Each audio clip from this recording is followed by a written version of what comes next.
Okay, good afternoon, mabuhay. Welcome to the Santorini Shrine. Ito yung museum ng mga Romualdez. Mag-construct in Berlin to 1979 up to 1981. Ang architect dito si George Ramos. May 21 rooms tayo, may iba't ibang pangalan bawat kwarto. Dito sa baba, 14 rooms for the guest room, 7 rooms for the family of Marcos sa second floor. Punta natin yun. Tingnan nyo yung wall at ceiling, yan ang lawaan wood sheets. Dinikit-dikit siya isa-isa, 2 years ang pagdikit-dikit dito buong building.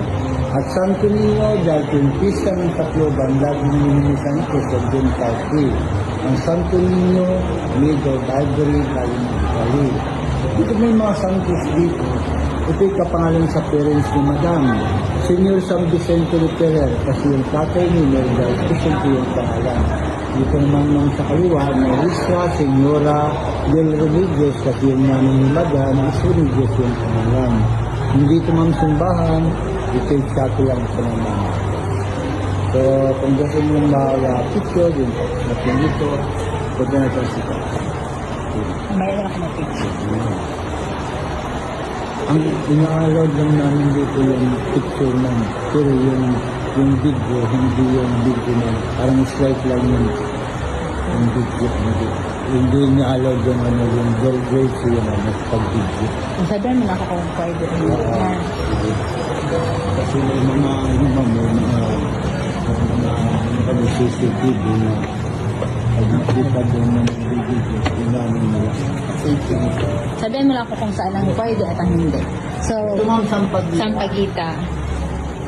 So, Kada kwarto ma'am may team, kada kwarto. Ang team dito yung design sa higaan. Design Sampagita ito. Kaya Sampagita Yes, room. kasi Room ni guest room lang ito Guest ma'am, pero room. showroom showcase. Walang nakatulog, even depot. Talagang showroom lang ito. May diorama bawat kwarto. Ito yung yung ARI, International Rice Research Institute sa Los Baños, Laguna. Wow. Sa ina project ng mga Marcos. So, ito yung diorama. Yes, yung wall dito is Abaca. Abaca ito ma'am. So, this is Abaca ang Yes, wall. so ngayon ma'am, Ito yung mga aklat.